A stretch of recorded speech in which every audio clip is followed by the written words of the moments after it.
It started the day she arrived at Fort Liberty, a sprawling military base in the heart of North Carolina. Rows of barracks lined with neat little American flags gleamed under the pale morning sun. The air smelled of gun oil, sweat, and the sharp tang of determination that clung to every soldier walking the parade grounds. Captain Emily Sanders stepped out of the transport van, adjusting the straps of her pack with practiced precision.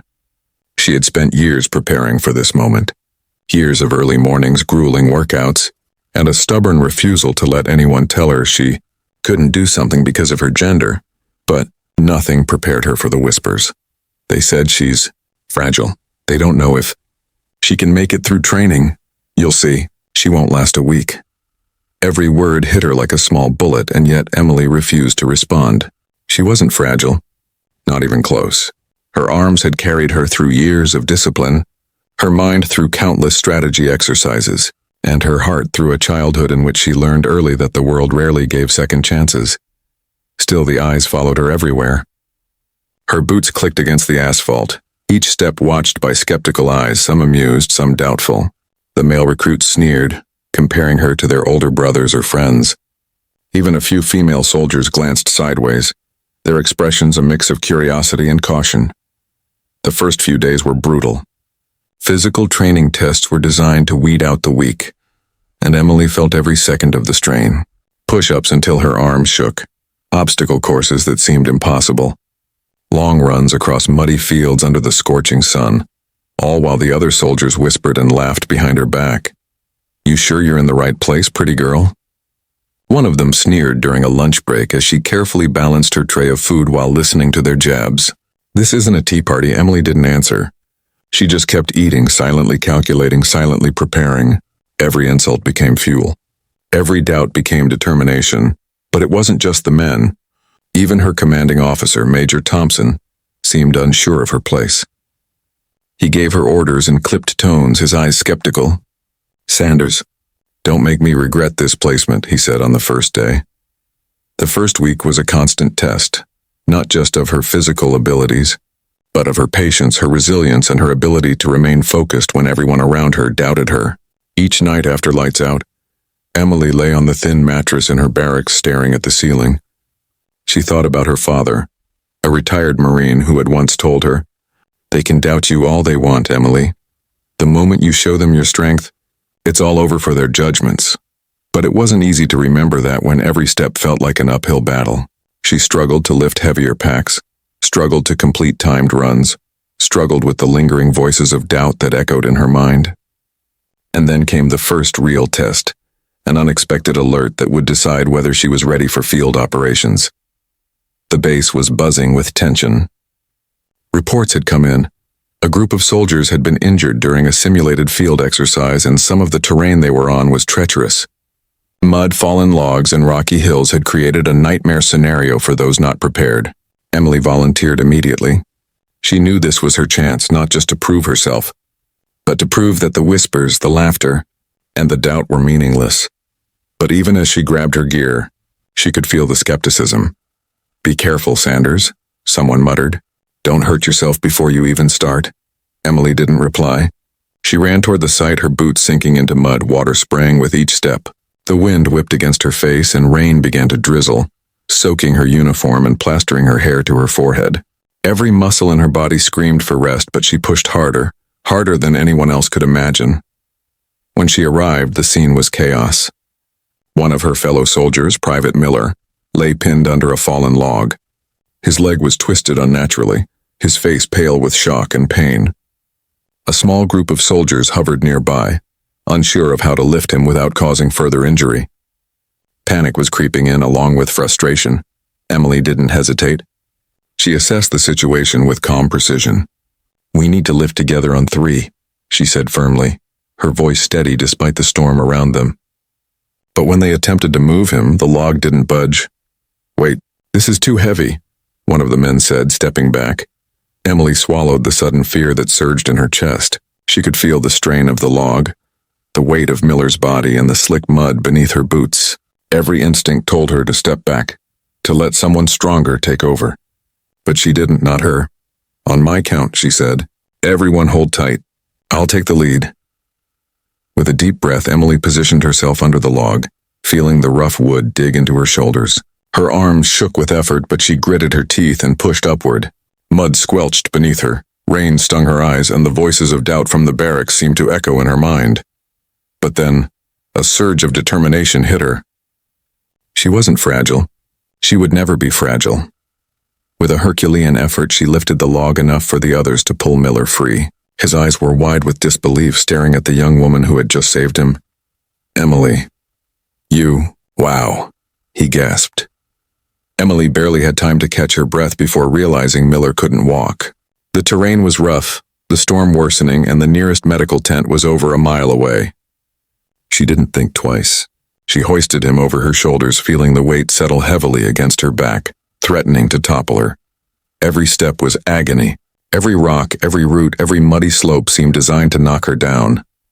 The other soldiers ran beside her, shouting encouragement. But Emily felt like she was moving through a storm of doubt, pain, and disbelief. Yet she kept going. And that was when the whispers from the barracks finally fell silent. The soldiers who had doubted her, who had laughed and mocked her, were now running to keep up, their faces pale, their pride swallowed by awe. For the first time, Emily felt a flicker of triumph, not in the eyes of her peers, but in the knowledge that she had refused to let the world define her limits. She didn't know it yet. But this moment, this long, grueling, muddy march with a wounded soldier on her back was just the beginning. The beginning of a story that would transform the way everyone saw her.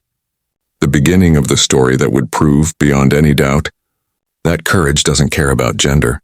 As she stumbled toward the medical tent, rain lashing against her face, mud soaking her uniform, and Miller's weight threatening to break her, Emily Sanders realized one thing clearly. They could call her fragile all they wanted, but they would never call her weak again. And yet, even as she took the final steps toward safety, a shadow of doubt lingered in her mind. Major Thompson's face flashed before her eyes, the skepticism, the judgment. Would this be enough? Would anyone truly recognize her strength? Or would this heroic act be dismissed as luck? Emily shook her head, refusing to let fear creep in. This wasn't about recognition. This was about proving to herself and to the world that true strength isn't measured in muscle alone. It's measured in heart, in resilience, and in the unwillingness to give up when everyone else doubts you. And that was exactly what she was about to do. The storm had passed, leaving the muddy field glistening under a cold gray dawn. Emily sat outside the medical tent, her uniform soaked, boots caked in mud, and every muscle screaming in protest. Miller had been stabilized, but the adrenaline that had kept her moving was fading, leaving her with exhaustion so deep it felt like it was pressing down on her chest. The soldiers who had watched her carry Miller, the ones who had laughed and whispered behind her, stood in a loose circle nearby. They avoided her eyes, some shifting awkwardly, others staring at the ground as if her strength had stripped them of the right to speak. Emily felt a fleeting satisfaction. She had proven herself in that moment. But she also knew the battle wasn't over. Recognition in the field didn't always translate to respect back at the base.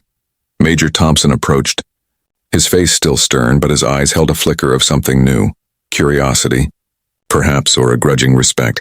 "Sanders," he said, his voice clipped. "What you did out there, impressive. But don't think this one act changes anything. Training isn't over, and the field isn't forgiving."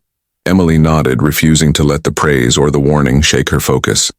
She knew he wasn't lying. The next weeks would be grueling, and the whispers had not vanished entirely. Some recruits still muttered, "She got lucky," or "Maybe one good deed doesn't make her strong." Then came the next challenge. The base had received word that a small team would be sent to a nearby rural town to assist with a disaster relief exercise. The scenario simulated a real emergency. Soldiers would need to navigate dangerous terrain, evacuate wounded civilians, and demonstrate teamwork under pressure. It was designed to push the strongest recruits to their limits. Emily volunteered immediately, determined to show that her first heroic act was no fluke. The moment she arrived at the simulation site, the scale of the challenge hit her. Fallen trees blocked narrow dirt roads, houses were half submerged in mud from a flood, and the air was thick with the smell of wet earth and smoke from controlled fires. The other soldiers eyed her, some openly skeptical, others hesitant to admit admiration. Her partner for the exercise was Sergeant Blake, a seasoned soldier known for his strength and precision. He was tall, imposing, and had little patience for perceived weakness. "I hope you're ready, Sanders," he said, his tone bordering on condescension. "I don't carry people for fun. This isn't a picnic." Emily tightened her grip on her pack. "I'm ready," she said simply. The exercise began.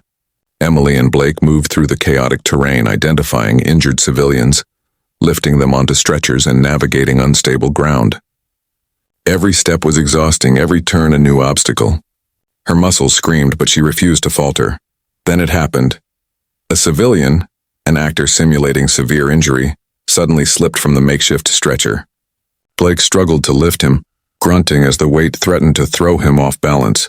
Without hesitation, Emily dropped her pack, braced herself, and lifted the man with a strength she didn't know she possessed.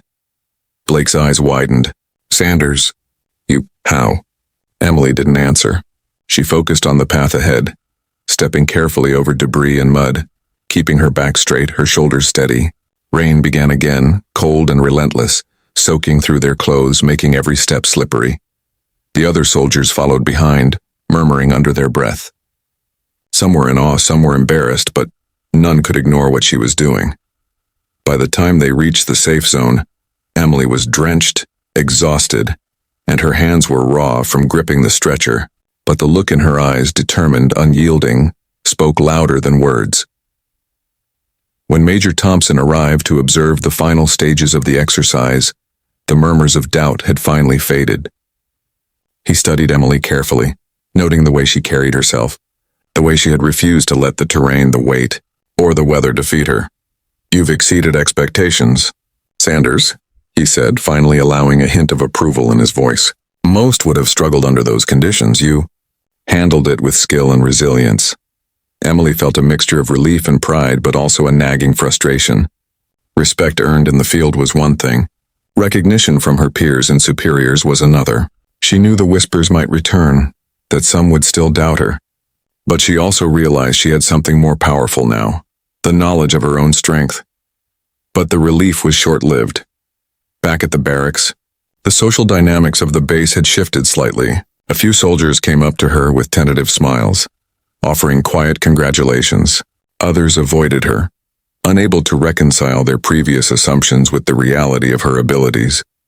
And then there were the ones who whispered, muttering that she had somehow cheated or been lucky. Emily ignored them all. She focused on training, on learning, and on preparing herself for whatever came next. She knew her journey wasn't about proving herself once, it was about proving herself every day. Under every circumstance, no matter who was watching or what they believed. The next morning brought another unexpected test. A real emergency had come in. A supply convoy had been caught in a flash flood near a small rural town just outside the base. Reports indicated that several soldiers were stranded, and immediate assistance was required. Emily volunteered without hesitation. This wasn't a simulation. This was real, and the stakes were higher than ever. She arrived at the site to find chaos, muddy waters rushing through narrow streets, cars overturned, and terrified civilians trapped in their homes. Soldiers were shouting, trying to coordinate rescue efforts. But the scene was overwhelming. Then she saw him, Private Miller, the soldier she had carried during her first test, was trapped in a partially submerged vehicle. His leg was pinned and he was struggling to keep his head above water. Panic rose in her chest, not for herself but for him. She couldn't let this happen. Without a second thought, Emily waded into the rushing water. The current was strong, threatening to knock her off balance, but she pushed forward, focusing only on Miller. The other soldiers shouted warnings, told her to wait, but Emily ignored them. She reached him, lifted him onto her back, and began the grueling trek back to solid ground. Every step was a battle. The water pressed against her legs, the mud sucked at her boots, and Miller's weight threatened to topple her. Her arms burned, her back ached, and her lungs screamed for air. But she refused to falter. The whispers from before, the doubt, the mockery had vanished completely. There was only the rhythm of her steps, the rush of the water, and the knowledge that she would not let anyone down. When she finally reached safety, Miller was conscious but shaken. He looked at her with wide, amazed eyes. I can't believe you did that," he said, his voice trembling. Emily didn't answer. She simply nodded, exhaustion and relief warring in her chest. She had done what she had to do. She had carried him through impossible conditions, proving not only her strength but her unwavering courage. And yet, even in that moment of triumph, Emily sensed that her journey was far from over.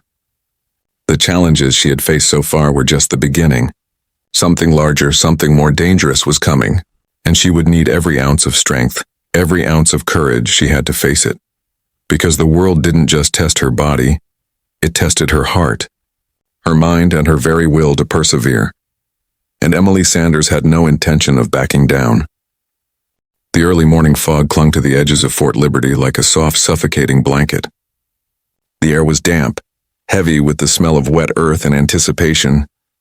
Emily Sanders sat quietly in the corner of the briefing room, her uniform still streaked with mud from the recent flood rescue. Around her, other soldiers shifted impatiently, muttering under their breaths, but Emily remained focused. She had learned long ago that the world didn't care about excuses. It didn't reward hesitation. Major Thompson strode to the front of the room, a grim expression etched across his face. "This is not a drill," he said. The room fell silent. "We've received reports of a small team trapped on the outskirts of Blackwater Creek. They were conducting a reconnaissance mission when a landslide trapped them. Conditions are dangerous, unstable terrain, potential rockfalls, and limited visibility. Only the most capable soldiers should respond." A murmur ran through the room. Several soldiers exchanged uneasy glances. This was far more treacherous than anything Emily had faced before. And yet her hand shot up instinctively. "I'll go," she said. Her voice was calm, but inside her heart thudded with a mix of fear and determination. Thompson's eyes flicked to her, skepticism evident. "Sanders, are you sure?" Emily met his gaze. "Yes, sir, I'm sure." By the time she arrived at the site, the scene was more terrifying than anything she had imagined. A narrow cliffside trail had collapsed, sending mud and rocks tumbling into the swollen creek below. The stranded team was trapped on a rocky ledge, clinging to life as water roared beneath them. Winds gusted through the canyon, threatening to knock anyone off balance. Every step was a test of both courage and sanity. Emily's first thought was of the soldiers on the ledge. She couldn't fail them, not after everything. The other team members hesitated, voices filled with doubt. Some even suggested waiting for a crane or specialized equipment. Emily shook her head. "There's no time. They need us now." Every step forward was agony. The mud sucked at her boots. Rocks shifted underfoot, and the wind tore at her uniform like it wanted to throw her into the raging waters below. Her muscles burned with exhaustion, and for the first time in her life, Emily felt a flicker of real fear. Not for herself, but for the people depending on her. When she reached the first soldier, she realized just how desperate the situation was. Corporal Ramirez had been pinned between two jagged rocks, one leg trapped under a heavy boulder. Panic flashed in his eyes as he struggled. "I can't move." Emily didn't hesitate. She assessed the situation quickly, her hands moving with the precision of someone who had trained for every possibility, every worst-case scenario. "Stay calm," she said firmly. "I've got you." With a Herculean effort, she lifted Ramirez free, feeling the crushing weight of the boulder through her arms and shoulders. Her breath came in short gasps, and the cold wind bit into her skin, but she pressed forward, dragging him to a safer spot. Then came the worst moment. A sudden roar of shifting rock and debris shook the cliffside. Emily froze, heart pounding. Above her, a section of the cliff began to give way, a cascade of rocks tumbling toward her. She had no time to think, only to act. With raw instinct, she pushed Ramirez out of the path of the falling rocks and threw herself to the side. One jagged stone grazed her arm, cutting through the fabric of her sleeve and drawing a line of blood. She ignored it. There was no time. She moved from soldier to soldier, lifting, dragging, and carrying them across the treacherous terrain. Each step threatened to collapse the trail beneath her. Each moment, Emily faced the very real possibility that she could slip, fall, and be swept into the violent creek below. Her lungs burned, her muscles screamed, and yet she didn't falter. Behind her, other soldiers began to follow her lead, inspired by the sheer force of her determination. But Emily didn't look back. Her focus was singular: get them all to safety. Hours passed, or maybe minutes. Time seemed to lose meaning as Emily fought through exhaustion, fear, and pain. She had carried more weight than she had ever thought possible. Her body shook uncontrollably, but she refused to collapse. Every inch of the dangerous trail conquered was a victory, a testament to her willpower. Finally, she reached the last soldier, Private Hansen, a young recruit whose trembling hands and wide eyes spoke of terror. Emily hoisted him over her shoulder. The weight was almost unbearable, but she gritted her teeth and stepped forward. Her boots slipped in the mud. A wave of panic surged as she felt the ground give way beneath her. For a terrifying second, she thought she would fall. Then somehow she caught her balance, stumbling forward but refusing to give in. Step by step, she carried Hansen to solid ground, her body screaming in protest but her spirit unbroken. When she finally set him down, exhausted and covered in mud and blood, silence fell over the rescue site. Even the wind seemed to pause, as if acknowledging the sheer enormity of what she had accomplished. Major Thompson approached, his face pale, his eyes wide. "Sanders, that was extraordinary," he said. "I've never seen anyone do what you just did. You didn't just save lives, you carried the weight of an entire team on your back." Emily's chest heaved. Exhaustion, relief, and pride mingled in a way that made her feel dizzy. She wanted to fall, to let her body rest for the first time in what felt like days. But more than that, she felt a quiet, burning satisfaction. For the first time, the doubt and whispers from the barracks seemed meaningless. She had proven herself in a way that no words or opinions could ever diminish. Yet even as the adrenaline faded, Emily knew that the real challenge wasn't over. Respect had been earned, yes. But in the military, every victory brought new expectations, new responsibilities, and new tests. And she could feel it. Something deeper, something personal was brewing, because the people who had doubted her were not gone. They were watching, waiting, some silently seething at her success, some plotting to undermine it. And Emily Sanders, exhausted, battered, but unbroken, knew that the next challenge would not just test her strength or courage, but her ability to stand against the injustice, prejudice, and disbelief that had followed her from day one. And she was ready. The days after the Blackwater Creek rescue were a blur. Emily Sanders returned to Fort Liberty exhausted, her body battered, her uniform a patchwork of mud, blood, and tears. Yet she walked with a quiet pride, an unspoken knowledge that nothing could ever take away what she had accomplished.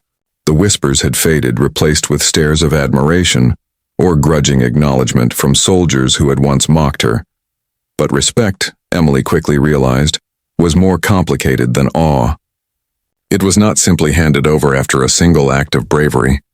In the military, especially at a place like Fort Liberty, respect had to be earned every day, through consistency, through leadership, and through unwavering strength in the face of skepticism. The barracks were quieter now, the tension from earlier weeks replaced by a cautious curiosity. Some soldiers approached her, unsure how to act around someone they had once dismissed. Others simply stared as if measuring her, trying to understand what allowed her to carry the weight of so many lives when they could barely lift their own. Then came the challenge Emily had been dreading. The one she sensed was inevitable. A formal recognition exercise led by Major Thompson and the senior command team. It was designed not only to test strength and skill, but to reveal leadership qualities, judgment under pressure, and resilience in extreme conditions. For many, it was a chance to shine. For Emily, it was an opportunity to finally silence the last remnants of doubt once and for all. The exercise took place at the base's training field, transformed into a chaotic mock battlefield. Smoke machines filled the air, the terrain had been torn apart to mimic a disaster zone, and actors posed as injured civilians scattered across the area. Soldiers were divided into teams and given strict instructions: navigate the field, locate the injured, and bring them to safety, all under simulated enemy fire. Emily's team was paired with Sergeant Blake, who had once doubted her. His expression was unreadable, his jaw tight. He seemed determined to test her limits. "You ready, Sanders?" he asked, not expecting an answer.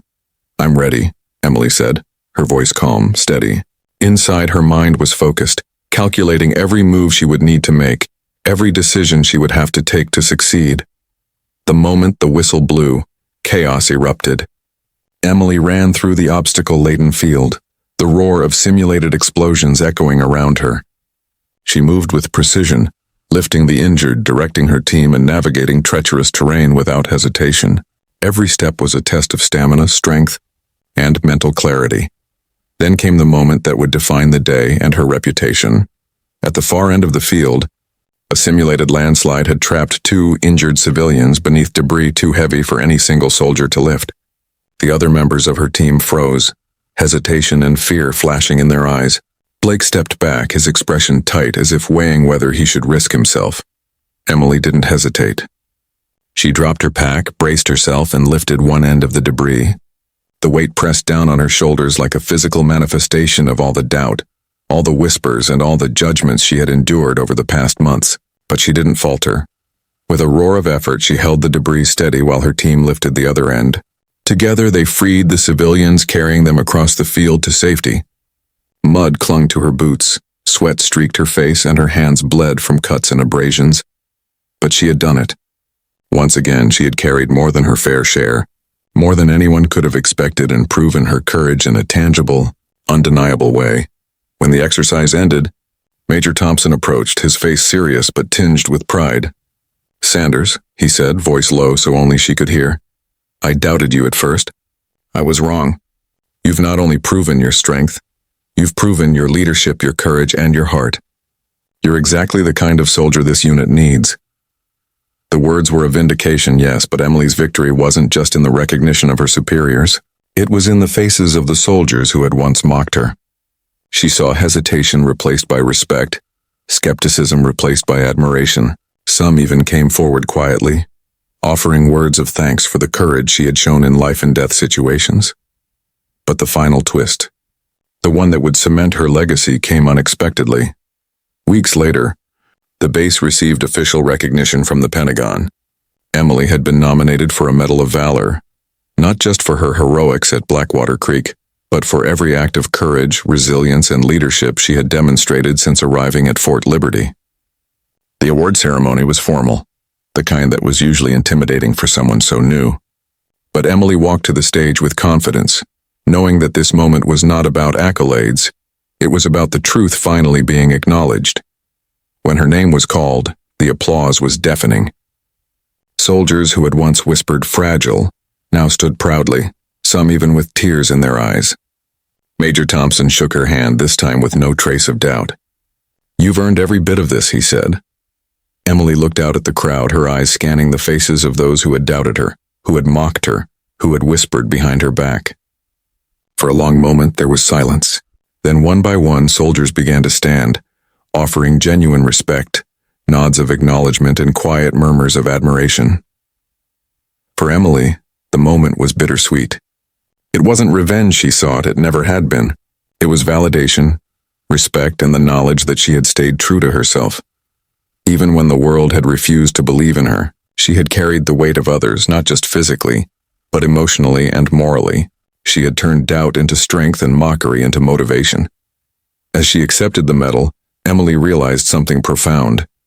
Being underestimated had been a gift. It had pushed her to dig deeper, to endure more, and to rise higher than she ever could have imagined.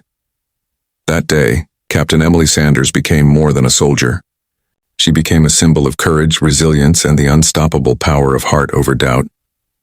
And though the whispers of "fragile" would never entirely disappear from history, they had been replaced forever in the minds of those who mattered by one undeniable truth.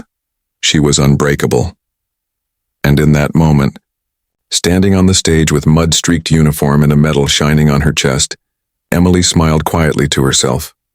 They had called her fragile, but she had carried more than anyone thought possible. She had carried lives, honor, and the proof that strength comes from perseverance, courage, and the refusal to let anyone else define you. And that was victory, the kind that no one could ever take away.